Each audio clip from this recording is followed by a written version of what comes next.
As always, sons and daughters of the sun, sisters and brothers, family and friends of direct Aboriginal, Alkebulan, African Moorish ancestry, mothers and fathers of humanity, human civilizations and culture. I'm Brother Mwanga Sadaka Mantu Nimsayu Waset, and I greet you, Ma'at Hotep, Namaskar, Ubuntu, Harambe, and Amani Na Upendo.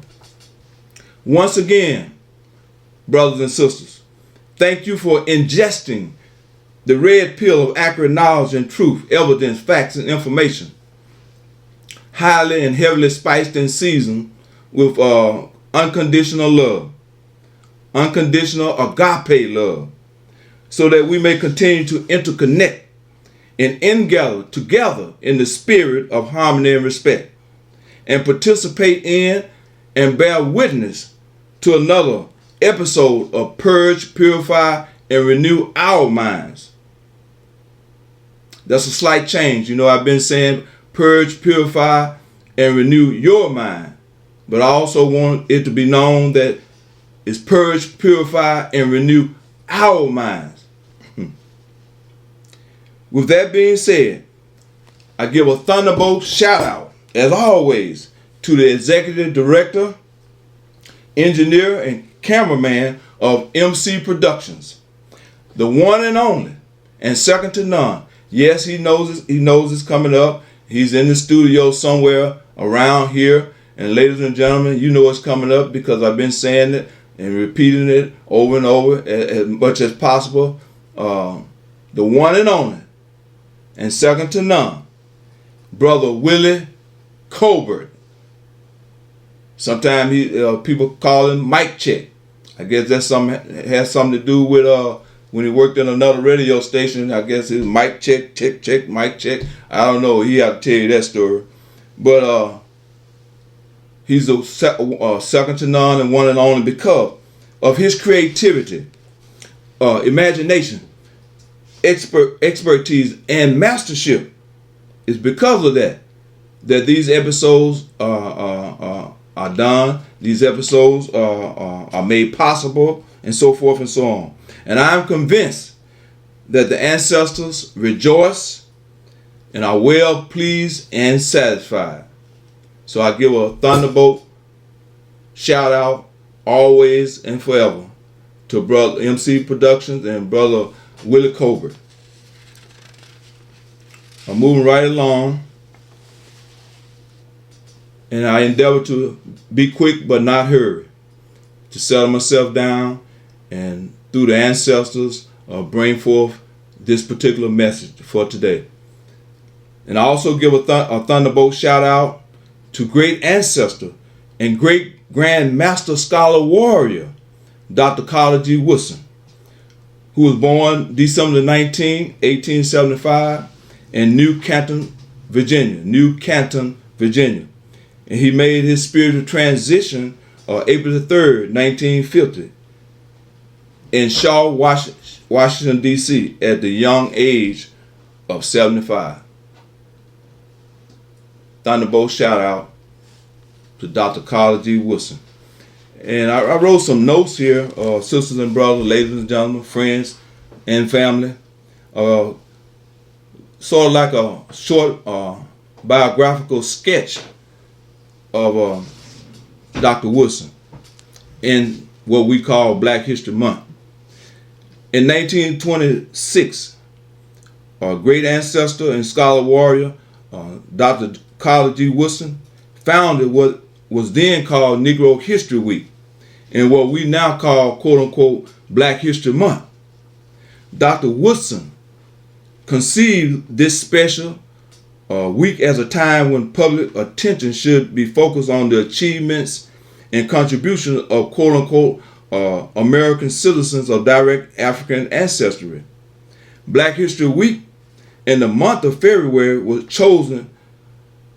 not chosen and given its stamp of approval by the so-called powers that be, or the United States government of America, as most of us superficially believe.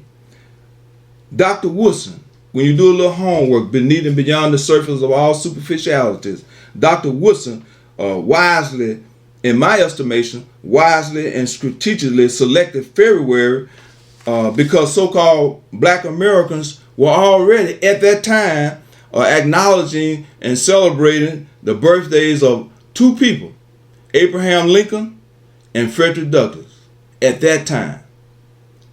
So think again. So what I'm saying and asking you or to consider is to think again before we say they gave us the shortest month of the year. They didn't give us anything. You know, we today and years ago, a few years ago, you know, we feel like it's historically correct to say, oh, they gave us the shortest month of the year to celebrate our so-called history. But it was more than that. It's greater than that. And that's sort of, in my estimation, again, that's inaccurate. Dr. Woodson, once again, Dr. Woodson wisely and strategically selected, and he promoted the month of February as a unique, specific, and special time of the year for so-called Black people, African Americans, to focus on the missing pages, our achievements, our contributions, and to learn the lessons and values of what I call our Aboriginal, equivalent African so-called Moorish history and world history. That's what it was about. We know that as a people, any people, that their history cannot be confined to a month. Just think over that. That would be scientifically, mathematically, and spiritually impossible to do that. Just like the so-called holiday of Kwanzaa. It's just a special time that's set aside for people of direct African ancestry to focus on certain views and values of themselves. That's it. So I reiterate, in terms of Black History Month, it has nothing to do with the government, the powers that be set aside and gave Black folks or Black people or African people or Moorish people or Choctaw, Cherokee, whatever name we choose to call ourselves. They didn't give us this month. Dr. Woodson, as a scholar warrior, used that time strategically, that month strategically, to make it more attractive and appealing to Black people to focus on their achievements, focus on the lessons of their history, the strengths and weaknesses of their history, and use that history and that knowledge, that understanding as inspiration for greater living. That's it. We must get it right. We must stop putting the cart before the horse. So with that being said, I just give a shout out once again to Dr. Carla G. Woodson, and I say Ashe, Ashe, Ashe. It's time for us to get serious, more serious. And finally, on another tidbit, Dr. Carla G. Woodson wrote or published a classic book in 1933. And the book is still relevant today, and the book is still in print, called The Miseducation of the So-Called Negro. Here's the book. One copy, one version of it. Content's still the same. And I will make a bet that most educators, particularly so-called Black educators who call themselves educators, may not even know of this book. And if they know of the book, I would venture to say that most of them have not read it. Read it thoroughly and over again. And if they have read it, I make another bet that they're not applying what Dr. Woodson wrote in this book based on his research and based on his experience in the system of education at that time. The book is still relevant right now. And I didn't mean to get into the book, but I'm gonna read a few the table of contents. And it says, the table of contents, chapter 1, the seat of the trouble. Chapter 2, how we missed the mark. Chapter 3, how we drifted away from the truth. 4, education under outside control. 5, the failure to learn to make a living. 6, the so-called educated Negro leaves the masses. Leaves, leaves the masses. Walk away from or turn their back on the masses of the people. 7, dissension and weakness. Goes on. Professional, educated, discouraged. Political education neglected. The loss of vision. The need for service rather than leadership. Hirelings in places of public service. Understand the so-called Negro. The new program. Vocational guidance. The new type of professional man required. Man and woman required. Higher strivers in the service of the country. And finally, the study of the so-called Negro. I mean, this book is revolutionary. Still in print.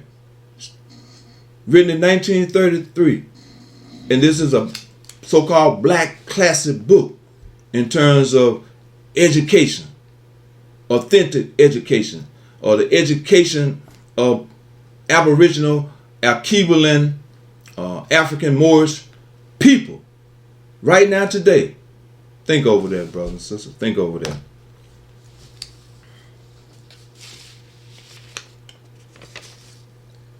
At this time, I want to read a few historical quotes by various people concerning history. The first quote by a man named Robert V. Daniels, and he's not of African ethnicity. And the quote is this: the study of history is important not only for what it tells us about our world, but also for its value in developing our powers of thinking.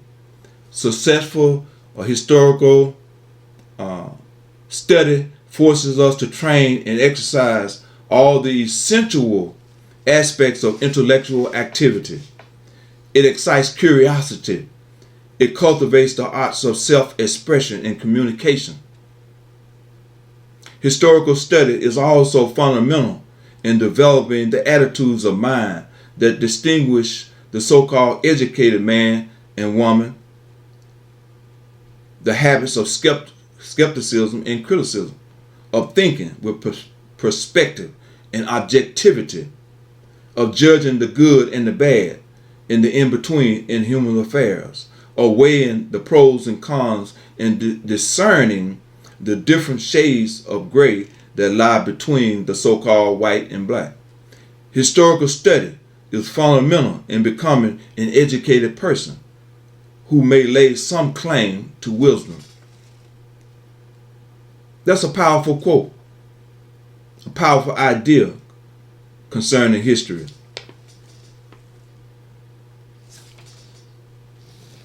The past is never dead.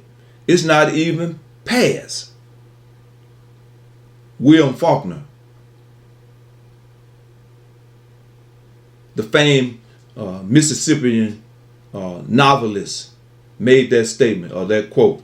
The past is never dead. It's not even past.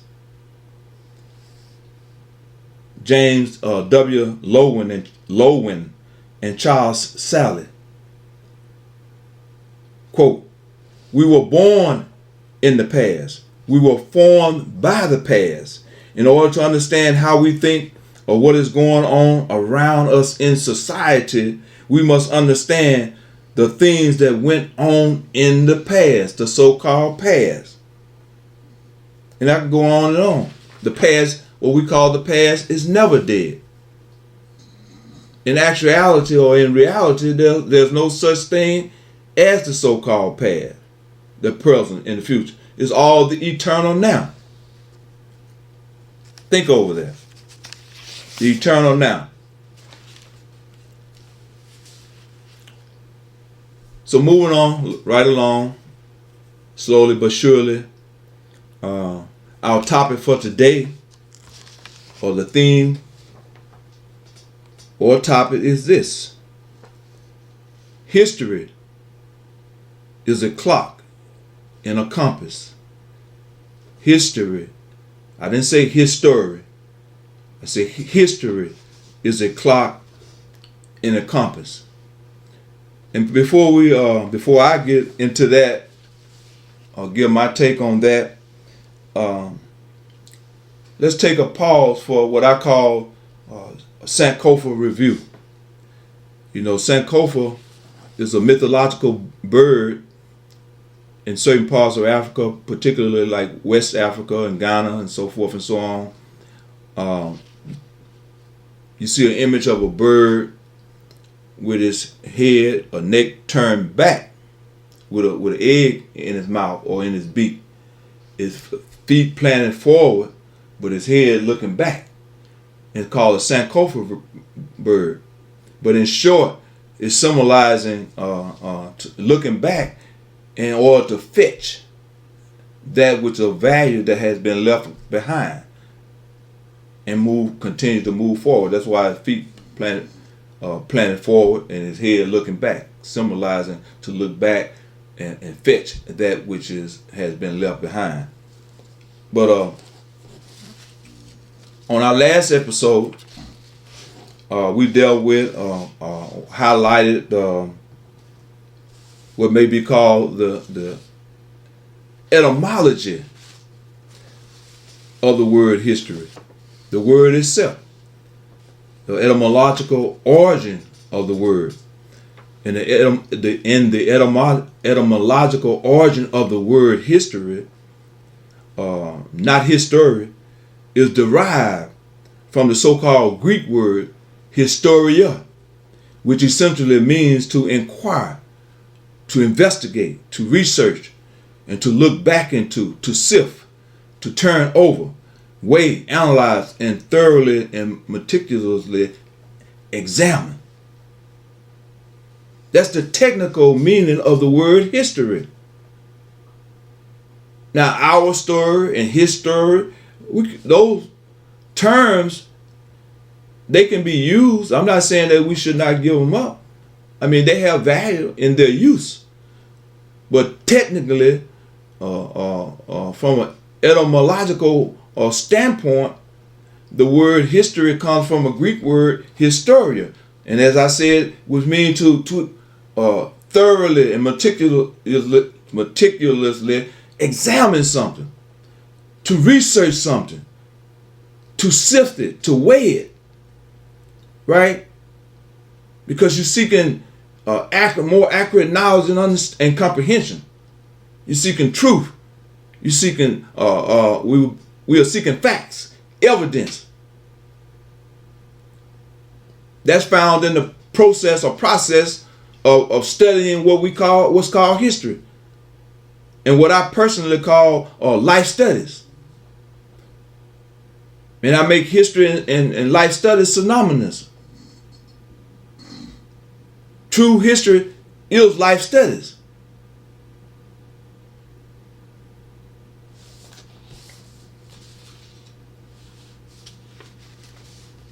So pausing for a moment for the call.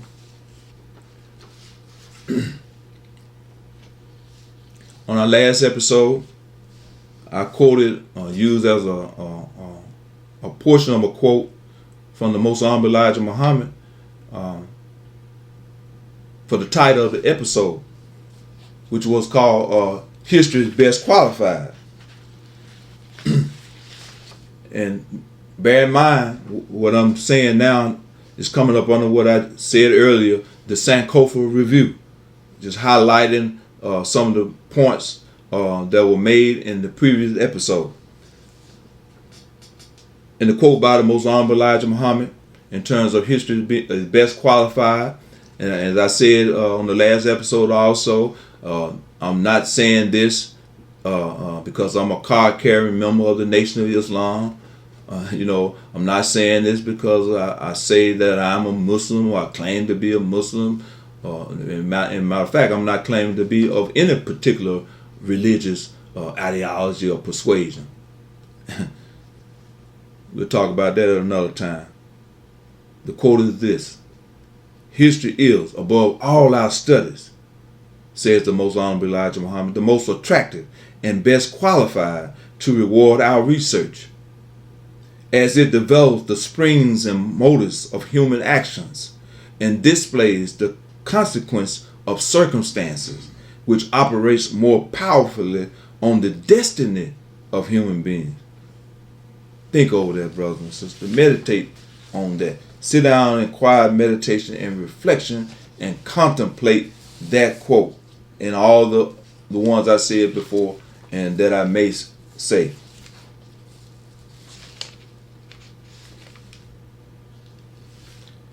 I was thinking a week or so ago, and it was called back to my attention that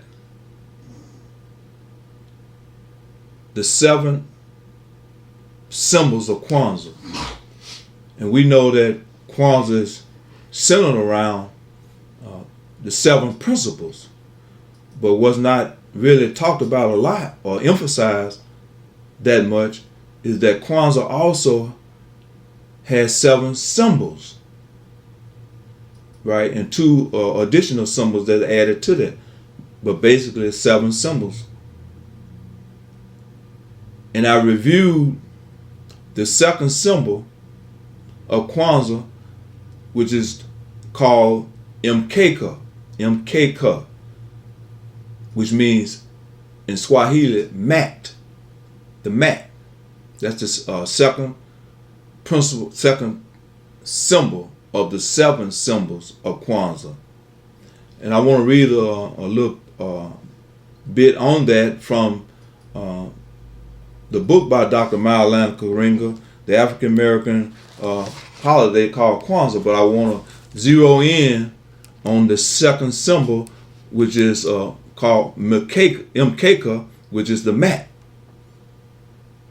And be amazed and be surprised if you don't already know what it means and how it's of significance and related to what we call in Black History Month or Black History Period or Aboriginal, equivalent African Moorish history. And on page 78 of the African American holiday of Kwanzaa by Dr. Maulana Karinga, who's still with us in the flesh and in the spirit, a great scholar warrior. But Judge Joe Brown might not say that, so you can go to YouTube and see some clips, some short videos where Judge Joe Brown is being interviewed, and based on his knowledge and his past experience, he don't view Dr. Maulana Karinga and any of his work as being of significance and value to us as a people. But that's another story. So it's about 3 or 4 paragraphs that I want to use to set the tone about history and history as being a clock and a compass. It says, the Mkeka, the mat, is the symbol of tradition and by extension, history.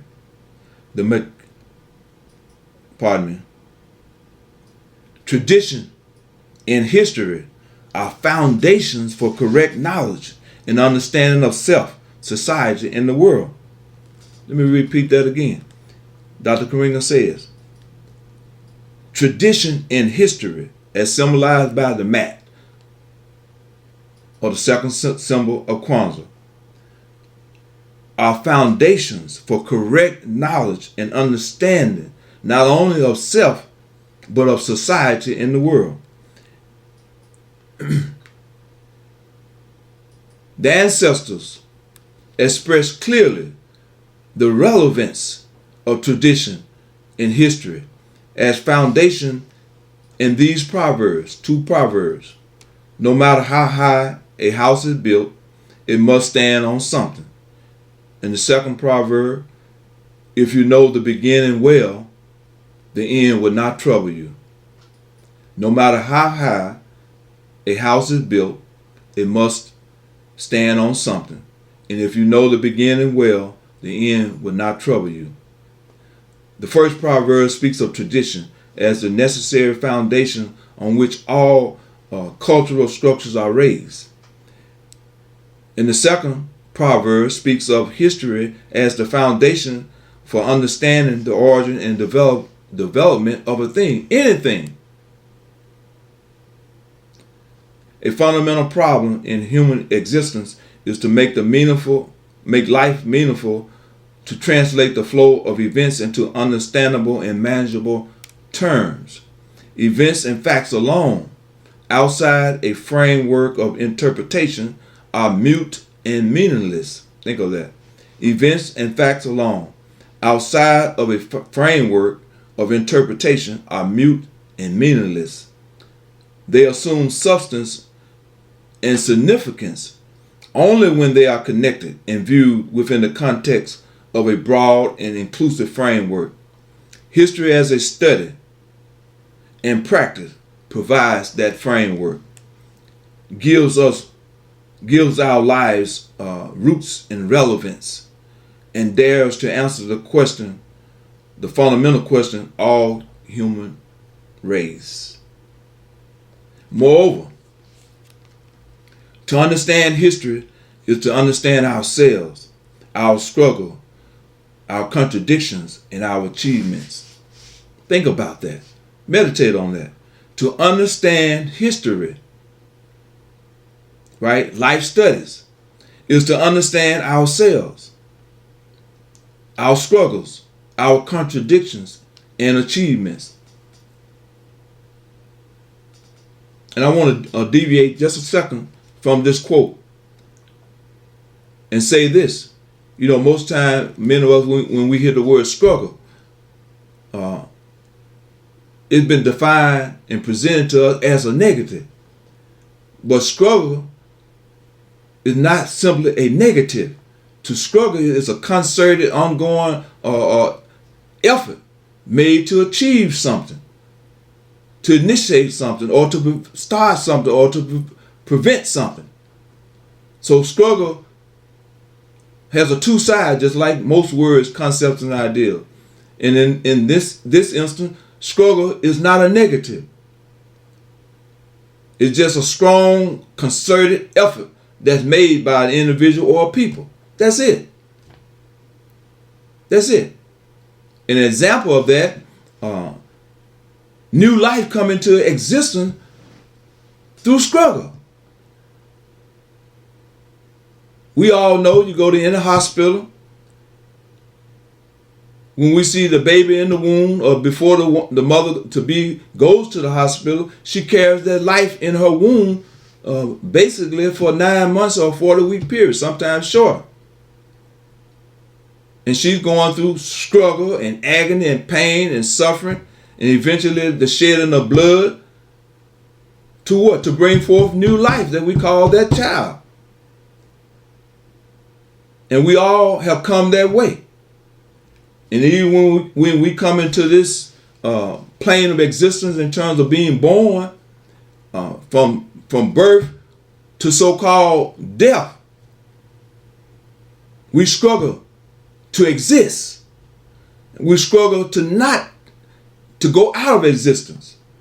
So in a sense, what we call struggle is spiritually ordained when it's properly understood. So it's not simply a negative or to be feel down and out or to be depressed and depressed and under oppressed when it's properly understood.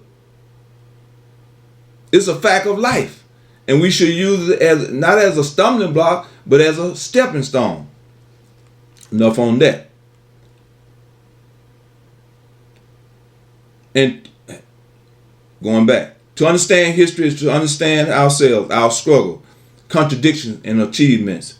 This in turn yields lessons about how we should and should not live our lives, and how we can consciously take control of our destiny and daily life. There is then never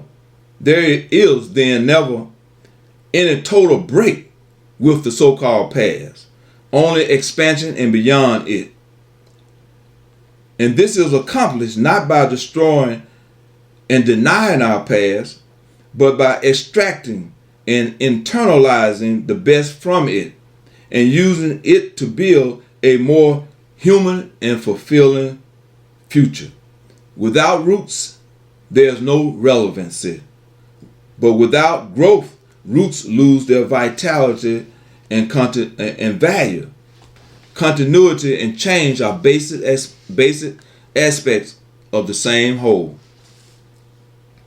In all nations, civilizations, and culture contain within them aspects of their past, their present, and their so-called future, not as separate divisions, but as parts and periods of the same historical process or process. And finally, on this quote from Dr. Maulana Karenga, history is thus more than roots or past phenomena. It is equally the process of becoming. The process of becoming. For history as roots contains possibilities we owe to ourselves to dare, heroic or chiroic examples we owe to ourselves to emulate, and a foundation of achievements we owe to ourselves to build on and surpass. Wow. With such an appreciation for the dynamic ongoing process, promise, and demands of history, reference to roots as are artificial, empty, and irrelevant, just simply to refer to roots only. For in the final analysis, history is human practice, constant human struggle, directed toward full liberation, and I say liberation and salvation, in ever higher quality of life.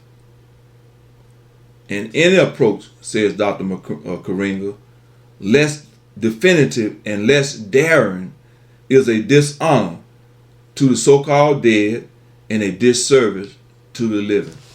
End of quote. But I said that, or quoted that, or read that to state and bring to our consciousness that history is a foundation to understanding, to comprehension, that everything has a history, right? And everything has its roots, its origin, in the depths of what we call history. So if history is that which is alive, right, and we are a product of history, then we get a better grip or comprehension of who and what we are, not only as individuals, but as a people, collectively, by knowing the value of history, knowing what history is, that is not just some dates and names and places, events and personalities of the so-called past. History is alive. And as I said on the previous episode, each of us is a walking, talking, living, breathing cell of the body the cosmic body of what's called history. Think over that. Think over that. But get into a more elaborate, more on history is a clock in a compass.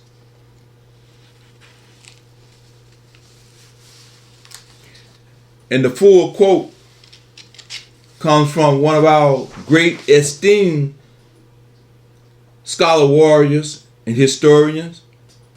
And I knew personally, met with him, talked to him, heard his lectures. And I'm speaking of the one and only great grand master scholar warrior teacher ancestor Dr. John Henry Clark. And the full quote is this: history is a clock people use to tell their historical, cultural, and political time of day.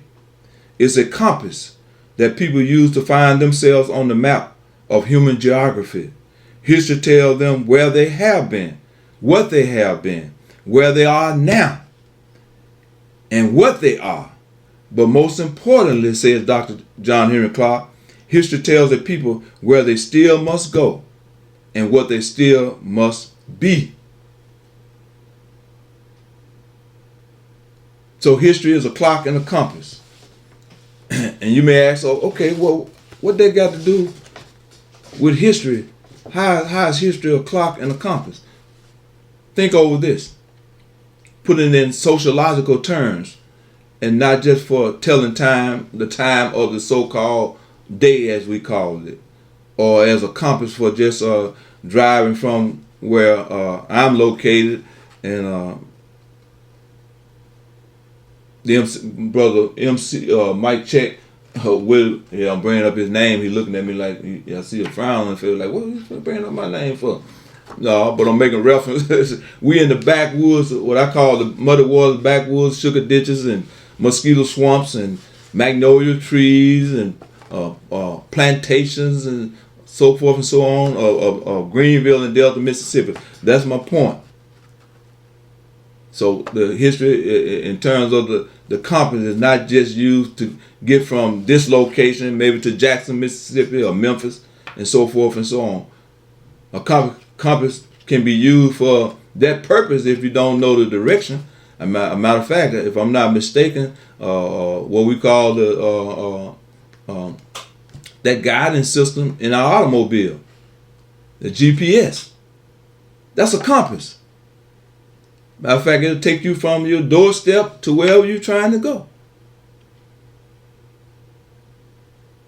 But I'm not referring to the use of the compass and the clock in that sense. A clock or timepiece is a device used to measure and indicate time, what we call time, because time itself is an invention. But anyway, a clock measures intervals of what we call time, such as daytime, lunar time, yearly time, galactic time, and so forth and so on. That's a clock. It's a timepiece to measure time, or what we call time. And if we didn't have access or the use of a clock or a timepiece, as we call it, or a watch in your pocket, a watch on your wrist, then we will be forced to get back to the knowledge and use of what's called solar time, right? Like the use of a sundial. And we will be more in touch and have a greater comprehension of the sun, moon, and stars as a ancient people once had. And people today around the planet still have that knowledge of reading the astrological time based on the planets in the universe, the 12 signs of the zodiac. Everything that we do or think about doing is based on what we call time. That's a clock. Some type of clock. that measures intervals of time. The ancient people used to use candlesticks, the melting of the candle itself, to tell or get an idea of what time, so-called what time it is, what time it was. They used to burn incense, the stick of incense. I mean, you got a water clock, you got audible clocks. And in terms of the compass, compass is used to, I think it's aligned in terms of the inner workings of it, or magnetized in terms of direction of north. It's aligned with north within, but it gives the directions of what's called the 4 cardinal points: north, east, south, west. So think about the clock and the compass and how they are used. And then, as Dr. Clark is compelling us or urging us to relate it to the history, right, and the culture and the social living of a people. And in this instance, Aboriginal, Alkebulan, African Moorish people. This is what he's saying. I'm going to read the quote again and try to make more clearly the point. But Dr. Clark says, history is a clock. Think of that. Relate this to what I just stated about a clock and a compass. History is a clock people use to tell their historical, cultural, and political time of day. That's one use of history. It gives a people the ability to tell their historical, cultural, and political time of day. And what he means by political, as I continue to say, politics, or to be political, it consists of in a relationship between two or more people. So if we know our history, have a deep understanding of our history and its values and how to use it, then we know our political time of day, how we as a people are related, our interaction or relatedness to other people, whether they have our interests at heart or not. But you know your political time of day. And politics is not government. Politics deal with the exercise of power. So if we don't know our political time of day based on our history, we're being jeopardized. We don't know what time it is politically. And if we don't know our history in a deep sense and understand all the inner workings of it, our strengths and weaknesses, our ups and downs, our triumphs and defeats, our lessons that we have learned or should have learned, and the coping skills that's found in our history, then we don't know our historical or cultural time or day. Again, it's historically, it's spiritually, mathematically, scientifically impossible. Dr. Clark says it's a compass that people use to find themselves on the map of human geography. It's a compass that gives us direction to locate and find ourselves on the map of human geography.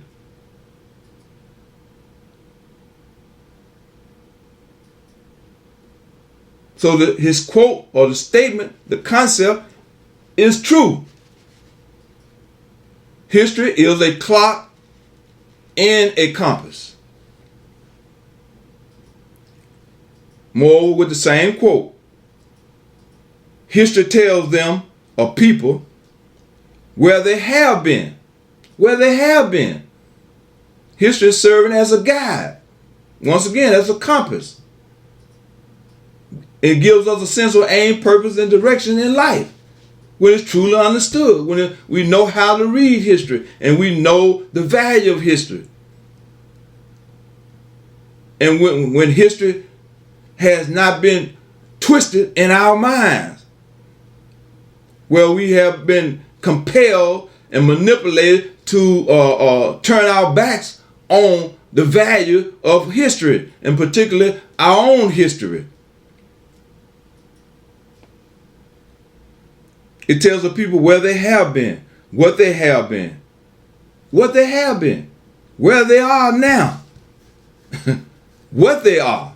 But most importantly, history tells the people where they still must go and what they still must be. That's profound. Just to quote alone, to sit down every day in quiet meditation and reflection and contemplation on that quote and plumb the depths of what it really means. And then once we comprehend what it means, then we incorporate it into our personal self and apply it to our daily lives. Because history is life itself. Life itself.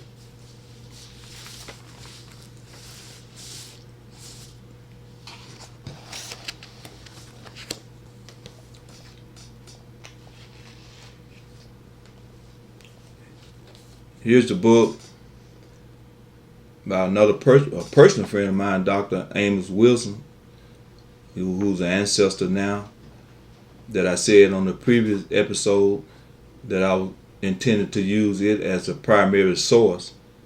And this is it again. The name of it is The Falsification of African Consciousness, Eurocentric History, Psychiatry, and the Politics of White Supremacy. But I say white domination, oppression, exploitation, degradation, and control. That's my interpretation of it. Because I don't view people who classify themselves as white politically, socially, economically as being supreme. Many of us understand what the word means, but I use a more clear way of saying it to me than suggesting that white is supreme, whether you're talking about a people or any other thing, But in actuality, so-called white people, that's James Baldwin, the writer, our scholar warrior James Baldwin, the essays informed us that the play with the words white and black and other colors is a political construct, mental construct, right? That gives a social hierarchical structure to various ethnicities, and it's all about, once again, about power. If I can recall that phrase or statement about, if you're white, stick around, something to that effect, I can't think of, but most of you already know it, about the white, brown, black you get back, and brown you stick around, and yellow you mellow, and white you this and that and the other. That's used for mental manipulation, mental domination, psychological warfare on the minds of humanity. But in this book, The Falsification of African Consciousness, and I just want I'm gonna highlight some of the contents of this book, and very shortly bring this little message to a close.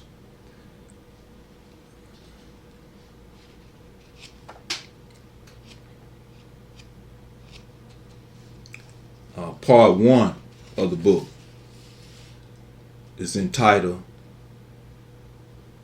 European Historiography and Oppression Exposed in African Analysis and Perspective.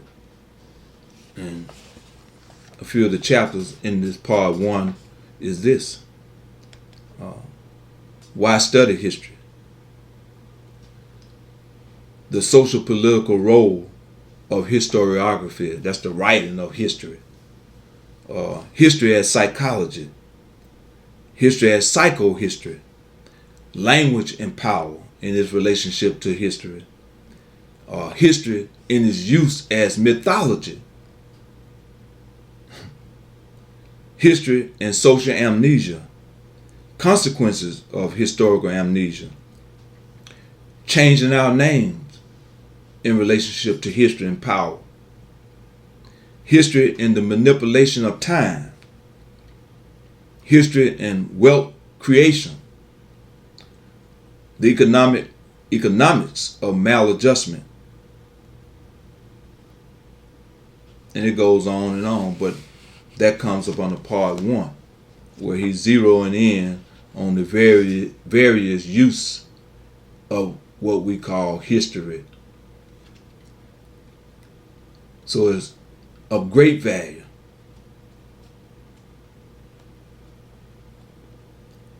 And people, believe it or not, use history as an instrument and tool of power, domination, and control.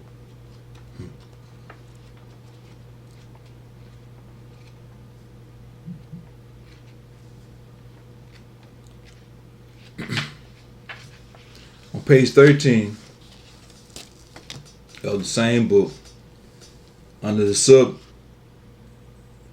subheading of Why Study History,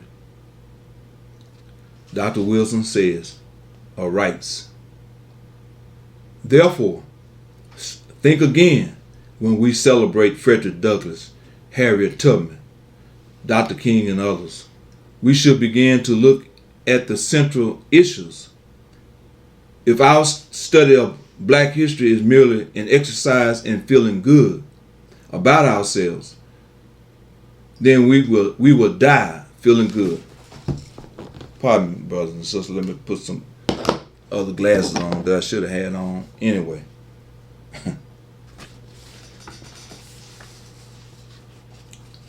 We must look at the lessons that history teaches us.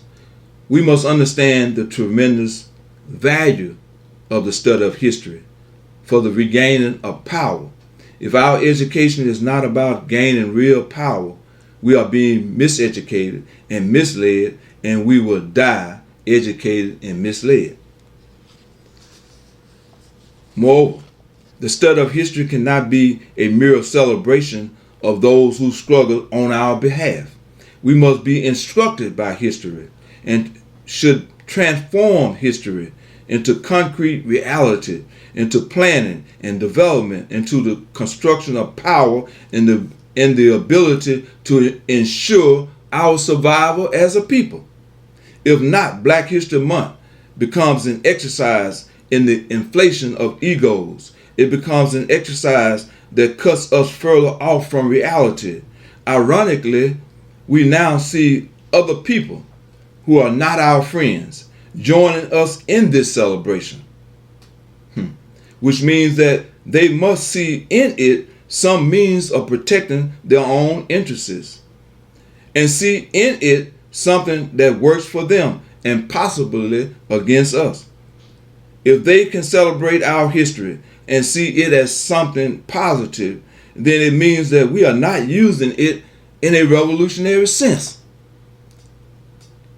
And I'm interjecting with the word revolution because I know how our minds are. The word revolution simply means a total and complete positive and progressive change. That's it. Doesn't necessarily mean how we have been socially engineered and conditioned to accept the definition that is related to picking up a gun. No, it means warfare, it means violence. It may be an aspect of it, but the actual meaning and definition of the word means a total and complete positive and progressive change. The word is used everywhere. All we have to do is pause and look around. It's used in education. You see a revolution in diet, different types of eating, So we're not upset and falling apart when we hear the word revolution used in those ways and in other ways also. A total complete change. Positive and progressive change. That's it. They do not see our study of it as a threat to their power. If we are not studying history, in a way that it is a threat to their power, then we are studying it incorrectly. And our celebration of it is helping to maintain us in a state of deception. So let us make sure that we look at and study history in a light such that it advances our interests, not inflate our egos and blinds us to reality. Wow, there's more to that. More in the whole book. Get the book. Get the book. Check it out. So in closing, in a second, I'm saying this.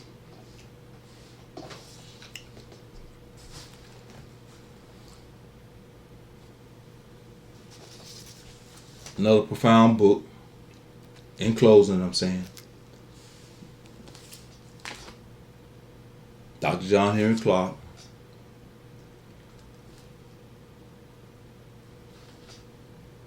Notes for an African World Revolution, Africans at the Crossroad.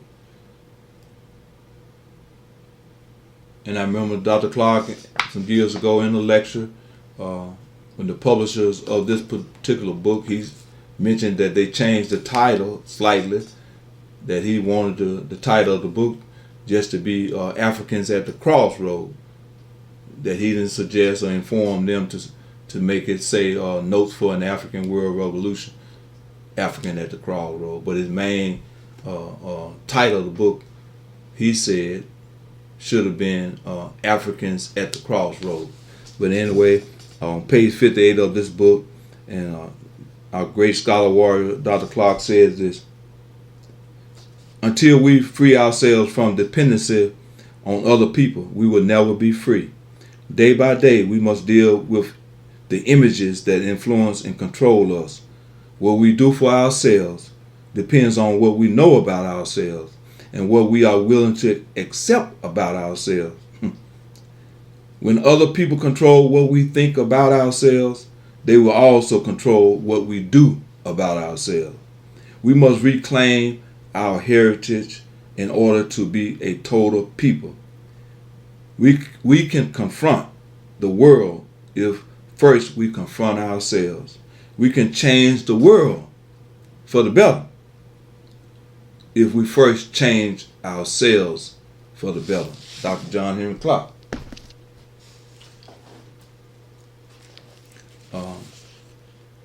An earlier book by another scholar warrior and poet, Hake Ara Marabuti, who's the founder, and he's still in the flesh and in the spirit, Chicago, Illinois. He founded what was known to us as Third World Publishing Company in Chicago, still in operation. And this was one of his first books, Enemies, The Clash of Races. And I think this book was printed in 1978. I'll find out right now.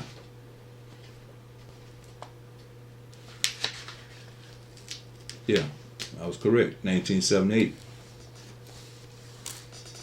But he says on page 17, and in closing, he asked the question, or he makes the statement, how do you define your tomorrow if you don't know what it is today? If there is no present, there can be no past. And without knowledge of the past, future mistakes are not only inevitable, they are predicted and planned by the enemies of the so-called race. If a people are oppressed, everything that they do is political. I said that earlier. From the food they eat to the clothing they wear. And the most political of all actions may be the love displayed among the people, the love of the race, the love of the people themselves, the love of their ethnic group. may at this time be the highest level of political development. Think about that. Self-love. And not just individual love, but when I say self, I'm saying so-called individual and the collective self. Brother James Baldwin said to us, or made a profound statement. He said the great force of history comes from the fact that we carry it within us, are unconsciously controlled by it in many ways. And history is literally present in all that we do. Wow. The great force of history comes from the fact that we carry it within us, are unconsciously controlled by it in many ways. And history is literally present in all that we do. Wow. Wow.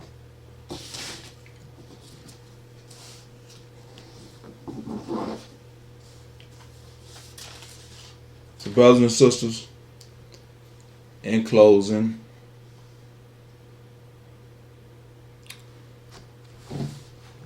excerpts from the Husil. Many of you are familiar with the book it's called the Husil. This ancient Kemetic language, Medu Neter, and the word Husil is translated as authoritative utterance. Authoritative utterance. And these are some writings from our ancient Kemetic ancestors and philosophers and high priests and priestesses. Up under the heading of the Book of Dialogue with the Soul, and it says, I spoke to my soul that I might answer what it said. To whom shall I speak today? Brothers and sisters are evil, and friends today are not worth loving. Hearts are great with greed, and everyone seizes his or her neighbor's goods. Kindness has passed away, and violence is imposed on everyone. To whom shall I speak today? People willingly accept evil, and goodness is cast to the ground everywhere. Those who should enrage people by their wrongdoing make them laugh at their evil deeds.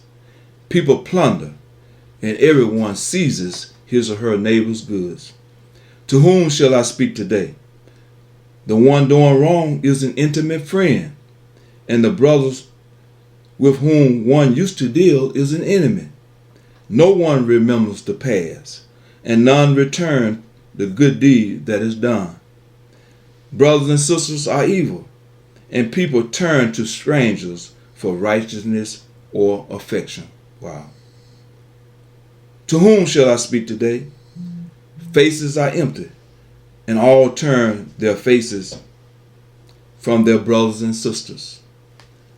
Hearts are great with greed, and there is no heart of a man or woman upon whom one might lean. None are just or righteous, and the land is left to the doers of evil. To whom shall I speak today? There are no intimate friends, and the people turn to strangers to tell their troubles. None are content, and those with whom one used to walk no longer exist.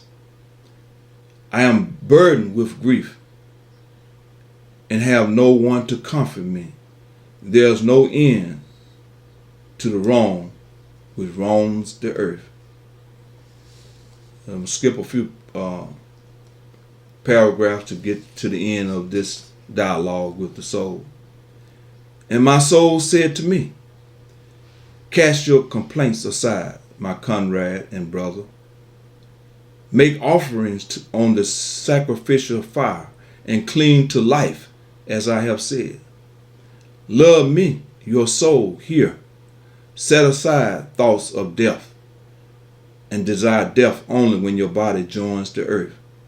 Then I will alight on you after you have become truly weary, and we shall dwell together forever. That's excerpt from Dialogue with the Soul. And finally, brothers and sisters, I end on this note with a statement from Brother Frantz Fanon. Was a great psychiatrist in Martinique, and he says this: each generation must out of relative obscurity discover its mission, fulfill it, or betray it. Each generation, every generation, must out of relative obscurity discover its mission, fulfill it, or betray it. Ma'at Hotel. Peace and love. Ubuntu. Peace out.